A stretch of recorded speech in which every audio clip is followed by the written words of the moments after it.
The stay-at-home order from the pandemic is forcing a lot of couples to spend more time together. Yes, for some it is magical, but when you add kids, the stress of finances, and the changing schedules, it's making some couples argue more than usual. Family law mediator Dr. Behrooz Bernous sits down and talks about how to get through this challenging time. Dr. Bernous, always good to see you. Thank you for your time today. Hello, Shelly. It's good to see you as well. Thank you for having me. Dr. Bernous, over the past 6-7 weeks, for many of us, are feeling probably one of the biggest stressors of our life. A lot of people did not see this change coming, and we are feeling it now inside of our homes and inside of our families. One of the messages that I get quite often from people, and I see different stories popping up, is that husbands and wives are struggling. They're struggling with this stay at home and put all the family in the house together, and you're not supposed to leave. And ta-da, we got problems now. Well, as you and I spoke once before about what does it take to have a healthy relationship and a healthy marriage, and we kind of agreed that it takes two reasonably healthy people who are willing to do whatever it takes to have a healthy relationship and to maintain it. Now, when they're faced with a stressor that is outside their control, such as this pandemic, as you said, none of us has gone through anything like this, and this is affecting everyone globally, right? Then we're caught by surprise. In fact, one of the features of a disaster is its unpredictability, whether it is a natural disaster, right, earthquake, tornadoes, and so forth and so on, or a biological one like this one. People are caught off guard. So couples who are in a relationship and they're dealing with daily stressors, work-related, financial, and so forth and so on, now on top of it, they're faced with something that is completely outside their control. And one thing that we do know about human mind is that as an individual or as a couple, we all automatically look for what we call equilibrium, some stability. We like consistency. We like predictability. Therefore, we avoid inconsistency, instability, and unpredictability. So one of the important aspects of this pandemic was it was unpredictable. Sure, we did know that it happened in China and it may spread, but still we were caught off guard. And hence we were ill-prepared as individuals or even as a local city or a county or government. And we were caught by surprise. Now, a couple who normally deal with everyday stressors, now that they're faced with this, they have to put everything they have to work. Like what we talked about, being very adaptive, being very creative, being flexible, being able to communicate with each other appropriately. Now, these day-to-day tasks become much more difficult when you're stressed out as an individual. Now, if you're in a relationship, it's even far more difficult because both the man and the woman can be anxious, scared, sad, worried. Now we're expecting them to communicate effectively with each other. So it's very hard and it strains the marriage or the relationship.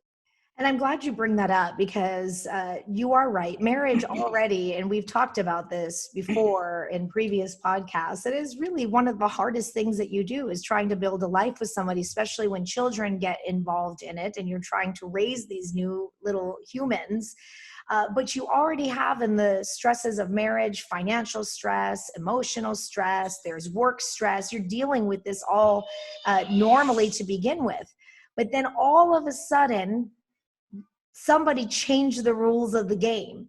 And like you were mentioning, it makes sense when there's no predictability and you weren't prepared for this. Now you have incredible strain for families who were already feeling stuff. Dr. Bernous, I'm doing stories right now that the cases of domestic violence are going up. Does what we're experiencing right now, is it just the result of what was already happening in marriages, or is the pandemic and this situation creating newer problems? A great question. If I may, I'll answer it in two segments. One, first, let me explain that, as we have already heard, people with pre-existing medical issues, like we have been hearing this, people with diabetes, heart conditions, asthma, people who are older, they're more susceptible to COVID-19, and hence they're more at risk. This is no different about the health of a marriage, health of a relationship. Healthier couples tend to deal better with stressors, right? They survive better, it doesn't last very long, and they actually transform and they learn from it. But so to answer your question, if a couple who is already having tension and some conflicts in the two of them, now they're faced with this unpredictable disaster, this pandemic, they're going to be not as prepared as the couple who were already in a healthy relationship. So the reason you've heard, and it's true, that domestic violence, the rate of divorce has increased, marital conflicts have increased, is because during a pandemic, during a disaster, during a stressful situation, people's tolerance for frustration is even lower than usual. They are less tolerant to deal with conflicts, to deal with disagreements, right? Now, they also are now faced with things such as you have to stay home. You are faced with loss of job, layoffs, or reduction in the work hours, financial strain, right? Having to worry about catching this disease or caring for your loved ones, your parents, your siblings, if you need to go get groceries for your parents. So these additional stressors happening to a couple who are already having a rather fragile relationship, it's going to have a bigger impact on them than the ones who are not going through that. But what about families and marriages that would have stayed together if it wasn't for this? I mean, do you give up at this point if you're really just at odds with your significant other right now, knowing that the stressors have increased drastically? If this pandemic didn't happen, maybe you would have gone on another 10 or 15 years of marriage. Is that possible? And do you give up at this point? Absolutely not, in my opinion. No, you do not give up on your marriage just because you're dealing with an external stressor, with stressor outside the marriage. I think people who are mindful, they are reflective enough, they can see that this is not caused by the relationship. This is being imposed on the relationship. They need to be able to differentiate and separate these two. Yes, they've had their own usual arguments and conflicts and disagreements, but this one is outside the marriage, outside the relationship, in fact, putting the relationship to test. If they're reflective and mindful enough, they will be able, and as we talked about, the importance of communication skills, good communication skills, flexibility, creativity, they would be able to teach each other and communicate with each other how to cope with this stressor. In fact, we've seen that one of the positive impacts of a stressor such as a disaster is that it unites people. It brings people even closer to each other. Families become more united. They help each other, right? Rather than add to their conflicts and cause a separation or, unfortunately, a divorce. So the answer is no. Hopefully they won't quit. They understand, and if they see that they cannot do this on their own, they would reach out. They would seek professional help. Which is still available right now, even with the stay at home. There are so many resources out there that you don't have to feel like you're alone. I know a lot of marriage family therapists, psychologists, all kinds of resources. Everybody's up online nowadays. Absolutely. In fact, let me use this analogy. We've been told from the beginning of this pandemic that if your symptoms are mild, stay at home and just take care of yourself. You don't need to go to the hospital. But if your situation is worse and your fever is not manageable, you're coughing, you're short of breath, and you're in need of a ventilator, yes, please do go to a hospital, right? This is no different when the couple are faced with this stressor. If it's mild enough and they are, as we said, healthy enough and capable of working through this, then they don't necessarily need to reach out and ask help from a mental health professional. They can rely on their own support system, their relatives, their friends, and together work it out. But if they begin to see some red flags, like those symptoms we talked about, coughs that are not going away, high fever, and difficulty breathing. If they see that their arguments are increasing, they're beginning to entertain or fantasize about splitting up and separating, that's time for them to reach out and ask for help. I do like that you did mention, because even though there are stressors, and even the best of families who are trying to figure out the homeschooling of the kids and they're dealing with the finances, and it can get the best of couples, no matter how healthy your marriage and your relationship is right now. It's kind of magical what's happening on a positive end as well. Families are coming together, and maybe you are seeing your partner in a whole new light. Absolutely. In fact, you would see that perhaps in a relationship, since we're not talking about the family yet, we're talking about the couple, they may actually surprise themselves. They begin to divide responsibilities and tasks. Since they're both home, I'm assuming that they both were working outside. Now, if they're both home, they begin to do things that they were not doing before. And this can become a new and good, healthy habit, right? For example, one would do the dishes and the other one does a load of laundry, right? One starts to vacuuming and the other one begins to organize the closets. So we have seen people coming together and they learn how to de-escalate tension between them. They provide support for one another. If one is more scared than the other one a day, one steps in and steps up to help calm the other one down. Whereas a couple who was already in a fragile relationship, they actually begin to get at each other and increase each other's stress. But the positive impacts include doing things that they were not doing before.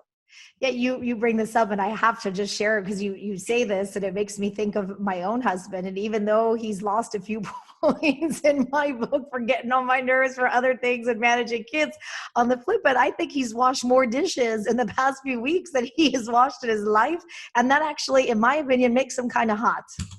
Absolutely. Look, again, I'm going to switch back and forth between the medical aspect of this and the emotional or psychological aspect. There are positive impacts from a stressor, including a disaster. It can unite a couple. They can become more empathic, more supportive than they used to be. They may begin to share responsibilities and tasks at home, and they may show more tolerance, and they can delay their usual arguments until after this crisis is over.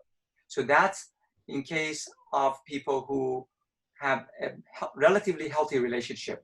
And then, so the ones who are not in a good position, a good shape, they start blaming one another for the way they're feeling rather than focusing that this is an external stressor, right? As a result, they begin to become more distant, they become more avoidant, right? And they keep pointing fingers, they start using alcohol more, they start smoking more, start eating more, not wanting to be with each other, and at the same time, they're unable to go out. And this increased tension between them can result in what you brought up earlier, separation, unfortunately, aggressive outbursts, angry outbursts, and maybe even if they're married, a divorce.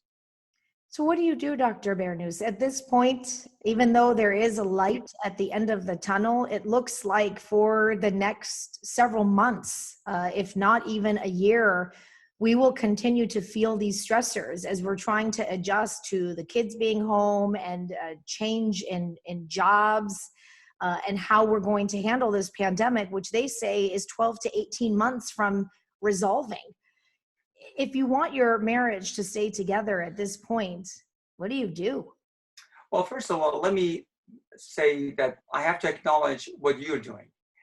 I was known to have said that from the beginning, the local and federal government should have brought mental health professionals online through social media, through television system to inform people and make people aware that they're going to be experiencing these emotional symptoms. Couples, marriages, and families are going to have symptoms. Not so much just limiting themselves to the medical aspect of this, but also the emotional, because once this pandemic is over, the physical part of it is over or stabilized.